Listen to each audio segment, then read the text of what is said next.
Direction le Grand Est. À présent, on va partir pour la ville de Colmar, qui est classée rouge. On va retrouver sur place Martin Baumer. Bonjour Martin. Martin, vous êtes dans une église. Alors, toujours pas d'office autorisé, mais chacun pourra venir prier à peu près librement.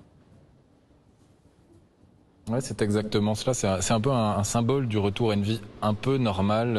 Les églises qui sont autorisées à rouvrir, comme ici à Colmar, bien évidemment avec les gestes barrières. Alors à l'entrée, il y a bien évidemment du gel hydroalcoolique. Ensuite, on peut voir ici que les rangées, 1 sur 2 a été enlevée, que certaines chaises sont condamnées et que donc la présence est limitée, on va dire, à une 50aine de personnes ici dans l'église. On va se rapprocher de Christian Kamenisch. Bonjour. Vous êtes le curé de la collégiale Saint-Martin de Colmar où nous trouvons. Ça fait un peu bizarre, un petit bizarre agréablement de rouvrir cette église après 2 mois. Exactement. Depuis le début du confinement, nous avons fait le choix de fermer l'église pour qu'il n'y ait pas de personnes qui soient tentées de venir. Et ce matin, nous l'avons rouverte avec beaucoup de joie, mais aussi avec beaucoup d'inquiétude parce qu'on ne savait pas comment ça allait se passer. Et on sent bien qu'on est entre le 11 mai aujourd'hui et le 2 juin, date à laquelle peut-être on aura l'autorisation de nouveau de célébrer. On est dans une période, on est dans un sas qu'on ne maîtrise pas totalement. Voilà. Donc l'église a rouvert ce matin. On a de la chance d'avoir une grande église avec 2 portes latérales, ce qui permet d'avoir une entrée par une porte et une sortie par l'autre porte. Comme vous l'avez dit aussi, des bancs ont été enlevés, des chaises ont été condamnées pour respecter la distanciation.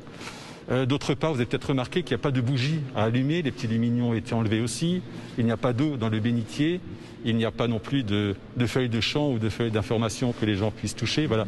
Tout ce qui peut favoriser la propagation du virus, on essaie de l'enrayer. Et que vous disent les fidèles qui reviennent depuis ce matin? J'imagine que eux aussi, ça leur fait du bien de remettre les pieds dans l'église? Alors ça leur fait du bien, ça leur a manqué de voir, ça leur a manqué, ça leur a fait quelque chose de voir pendant 8 semaines cette église fermée.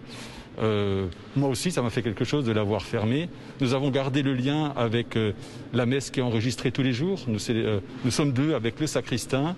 Nous célébrons la messe et elle est ensuite mise sur YouTube et les réseaux sociaux et sur le site de la communauté de paroisse, ce qui permet de garder les liens avec les paroissiens. Mais c'est vrai que de célébrer devant une collégiale vide, ça fait quelque chose et on espère et on attend avec beaucoup de joie le jour où on pourra de nouveau célébrer ensemble. Mais on sait que ça va être long, que ça va être progressif et que là aussi, quand on aura l'autorisation de célébrer, les gestes barrières seront toujours en vigueur et il faudra être très très vigilant pour les respecter. Eh bien, merci Christian Kamenisch. Et puis un rappel aussi, en plus des gestes barrières à l'entrée, c'est celui des dons, puisque pendant toute la fermeture des églises, eh bien forcément il n'y avait pas de dons, pas d'argent reçu par les églises. En attendant la réouverture, pourquoi pas, et les messes qui pourraient reprendre pour le 2 juin. On peut donc vous suivre d'ici là sur les réseaux sociaux et sur YouTube. Merci beaucoup Martin Baumer. Merci également à Dorian Daublin qui vous accompagne.